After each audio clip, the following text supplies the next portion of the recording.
Amis de CongoFrance.com, bonjour et bonsoir. Merci parce que vous êtes tellement ébélé. Vous nous suivez à travers cette émission Actualité à la Une, présentée par M. Didi Dipumba, tout sur la Ramaramou Belé, au Italimbo Ranabiso Congo. Les lots, informations ont circulé comme quoi l'Église catholique est tiki ba marche. Et suspendre ba marche, pour quelle raison l'Église catholique est suspendre ba marche? Pour quelle raison, très chers amis téléspectateurs, abandonner chemin à Bango Bazouaki pour faire libérer la République démocratique du Congo, pour nous faire révolter les peuples congolais, pour nous messanisser les peuples congolais. Toujours il y a cause à la debout. Pourquoi l'Église catholique est tiki, ma marche oyo? Parce que cette déception pour nous battre belé. Est-ce qu'il y a solo l'Église catholique est tiki? La marche ouana pour développer au cours de cette émission Actualité à la Une. Tomoni opposant Basangani, Lelo Tomoni UNC, MLC, il y a Jean-Pierre Bemba, représenté par Eve Bazaïba, maman Eve Bazaïba Obozo Monawana, UDPS, représenté par Félix Tshisekedi, et puis UNC, représenté par Vital Kamer et très cher ami, Bazraki ensemble, Basolola qui va Koutanaki, mais Tomoni P, intégration. Il y a Palou, Mozito, Ayepe qui intégrer opposition. Est-ce qu'il y a pas Kabila? To Aye, la mission, il y a déstabiliser les sous opposition Oyo, les autres Sengama, qui va opposer surtout Congo, surtout la INI. Merci beaucoup, très chers amis téléspectateurs Royer Bayango, au cours de cette émission Actualité à la Une. Est-ce que l'opposition Oyo, Nde Basangani, Basangani pour un intérêt général, Basangani pour un intérêt à peuple congolais, tout ça que Sangana, Moko, Oisa, Babengango, intérêt privé, intérêt personnel, tout voyez au cours de cette émission Actualité à la Une. Et ça, la question que Belé s'est posée sur l'identité. Il y a Moïse Katumbi, très cher ami téléspectateur. Tout ça rappelle tout le Bélango parce que tout ça n'a pas preuve, nous surtout. Où ils sont là qui ça sur identité. Il y a Moïse Katumbi pour développer en gros. Moi, au cours de cette émission Actualité à la Une. Les lots, l'information est circulée belé comme quoi l'Église catholique est tiki, marche. Nous avons informé notre cher ami téléspectateur que l'Église catholique est tiki, marche. Selon Cardinal Mosengo, selon l'équipe Union surtout à CLC, balobi yango en haute voix qu'ils iront jusqu'au bout. Bako kende, bako koma jusqu'au bout. Balobi yango bien nous irons jusqu'au bout. Parce que l'information est circulée dans les réseaux sociaux. Église catholique est tiki ba marche. Église catholique est tiki ba marche. Église catholique est yebisi ba maman ba papa. Bana, bande comme Ibali, jeune frère, jeune sœur, qui par rapport à la volonté Nabino, il y a côté l'élément, biso peuple congolais, dans l'église catholique, nous irons jusqu'au bout. Quand on dit nous irons jusqu'au bout, Toroko Matina Souka, les lois ko abandonner ba marche parce que ba marche, surtout marche, ou ba bengi marche, et yo kanaka monde entier. Et ça va acte moko pacifique, très cher ami téléspectateur. Acte moko constitutionnel dans le Babongo. Mais ma marche oyo ezo salema Kabila sa yebike ezo kine na shit na e. Parce que basimbisi Kabila touche. Bolo baraka bomarate. Bomo indenge sko azoboma. Yango wana ezaki leçon ya église catholique. Et c'est là qui pona va faire réveiller le peuple congolais. Et c'est là qui pona va tikala toujours. Le peuple congolais est tikala toujours debout, très cher ami. Lelo, il ne faut pas que bosse na ke Kabila so banga. Na ebinde komoko, asa moko ya proche ya batu ya Kabila. Alobi Didi Dipumba, nazo bisa o vrai batu ya Kabila baso banga. Ba oyi ba position na bango te. Et que a ndenge nini ndenge seria ba mouvancier seria Kabila ezalaki bato bazalaki na mbongo lelo bakoma ba chômeur ndenge pe kozala tango Kabila kokende.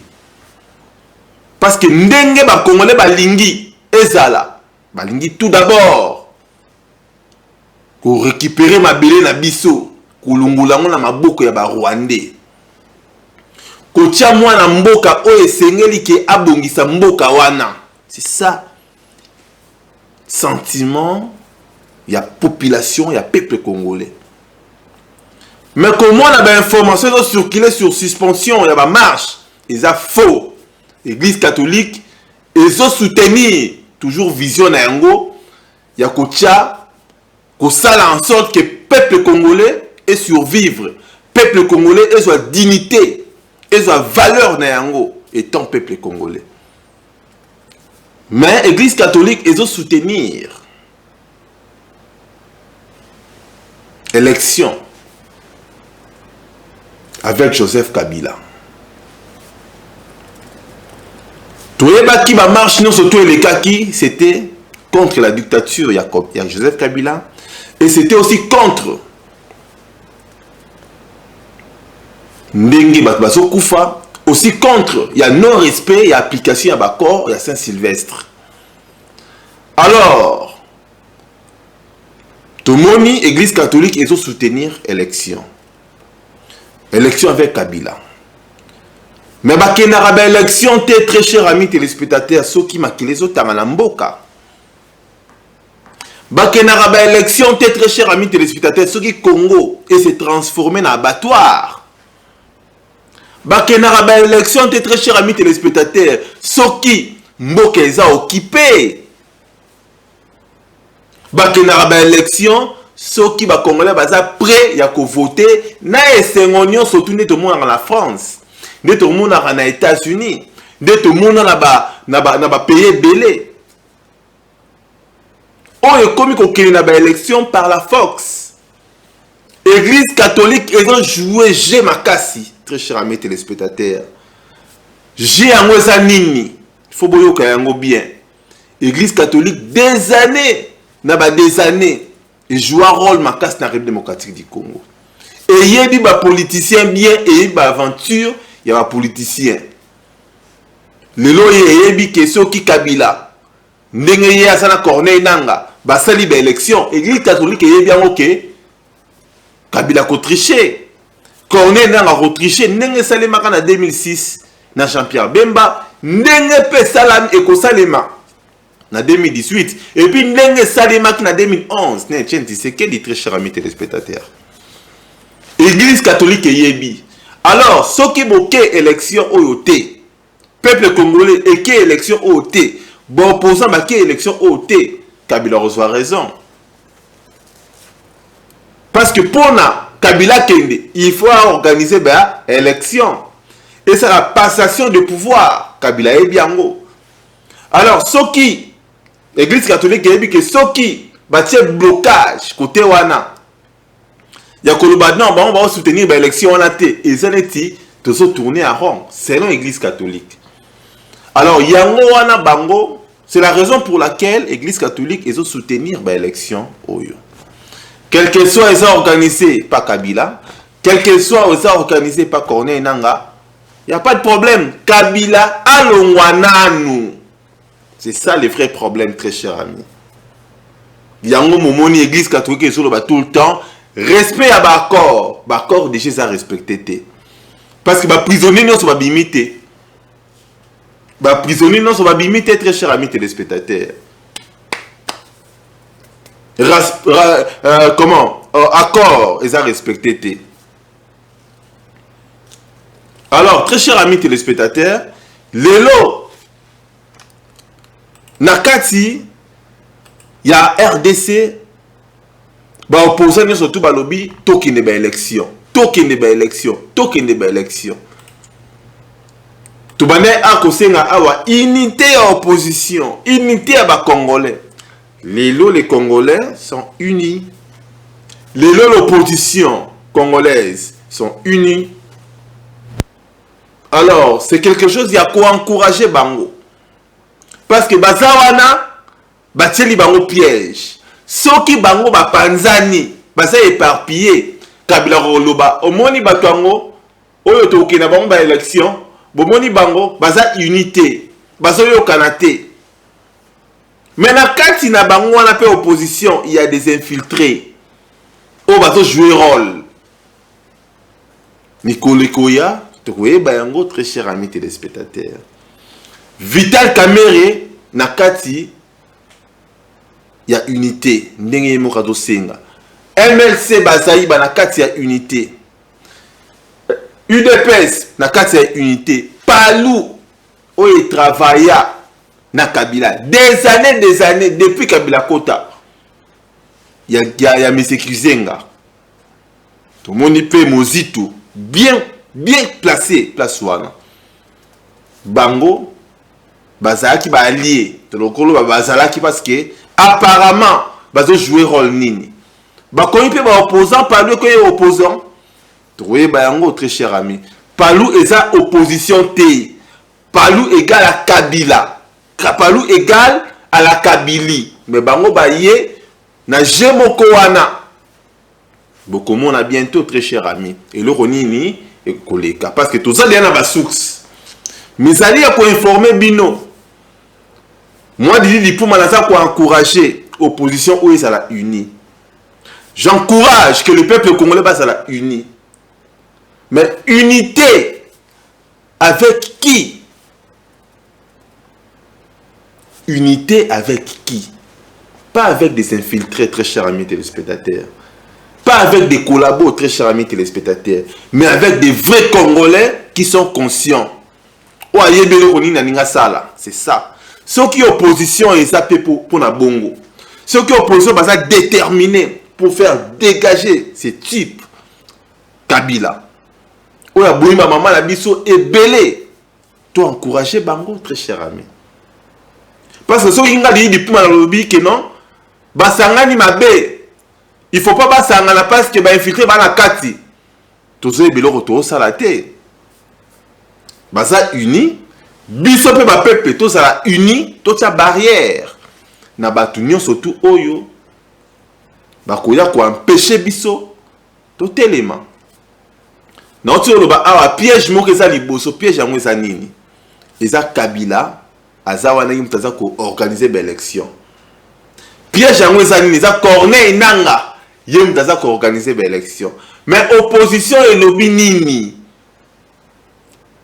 Opposition et lobby nini. Je préfère natiki la bino après tozonga pour to succès émission oyo. Merci beaucoup.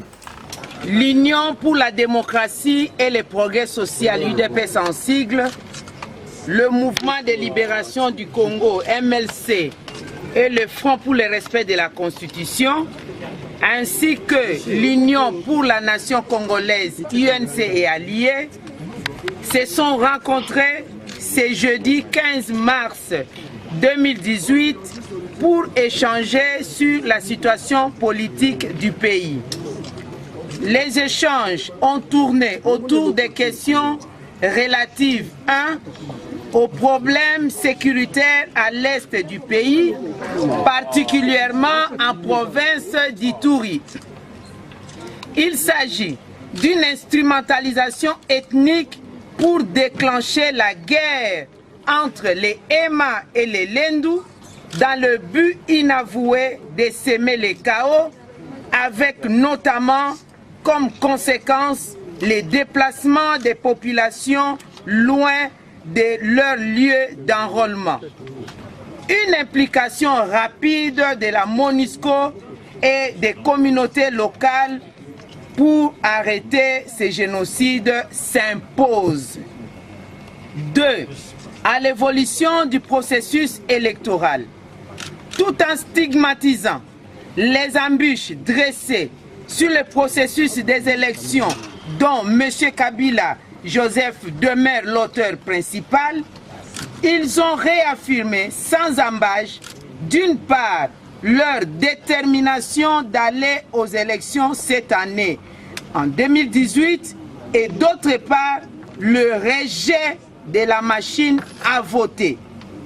La CENI devra travailler de manière effective avec le panel des experts internationaux pour garantir la transparence des élections.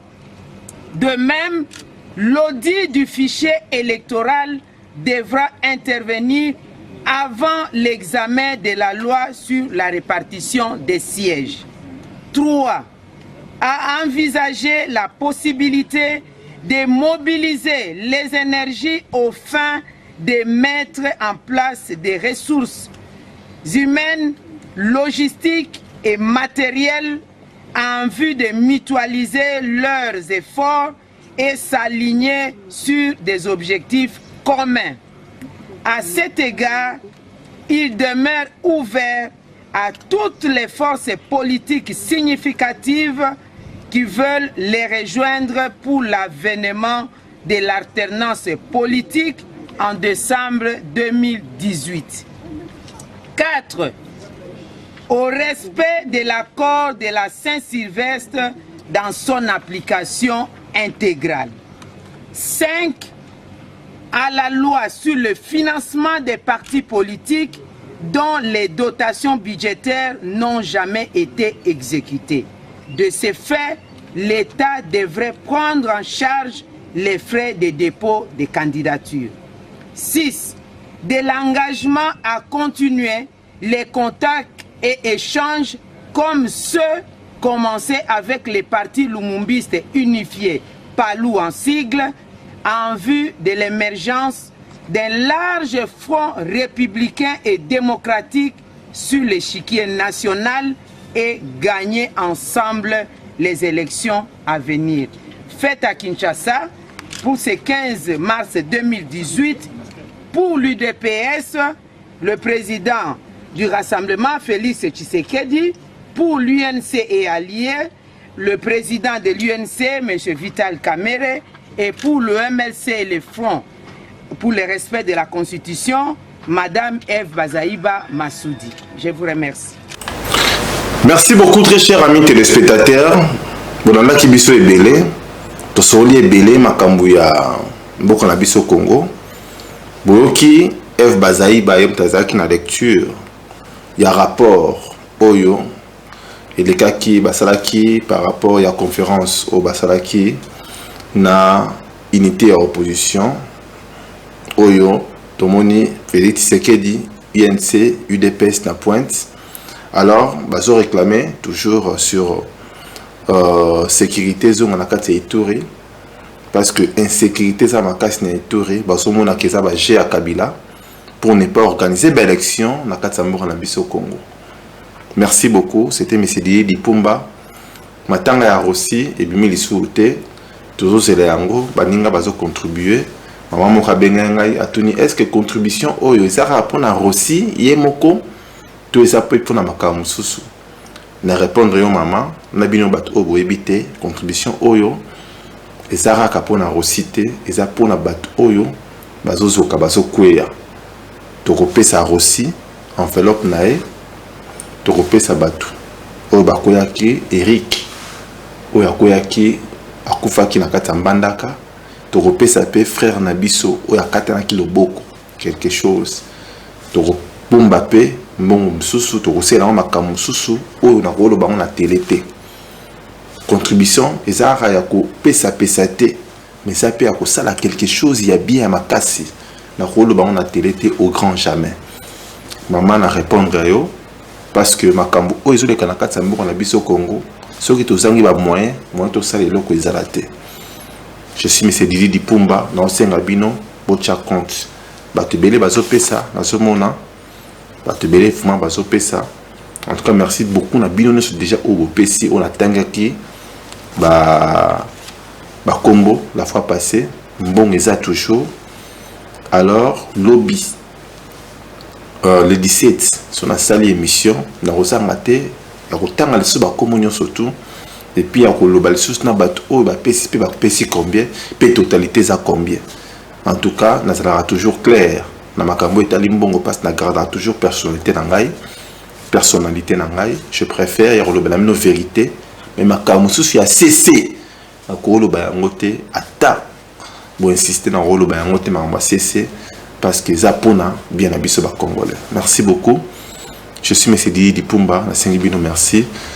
Bota la pub Oyo, il y a Happy Box TV, Box Oyo, il y a la chaîne est belée, surtout il y a information. Et puis il y a Bateau Batala Foot, Bolanango, Happy Box TV. Merci aussi, Najibé Bamenga Studio M Jour Matin, sans oublier Amissi, un prince à Lyon, gaz na gaz. Azozangate ko soutenir en bisso. Ndekouana, vraiment, bravo, bravo, bravo. Merci beaucoup à Missy, un prince, à Lyon, gaz na gaz. Torobo Sanaote. Au revoir.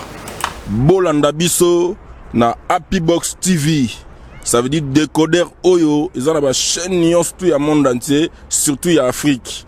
Happy Box TV. Plus de 400 chaînes.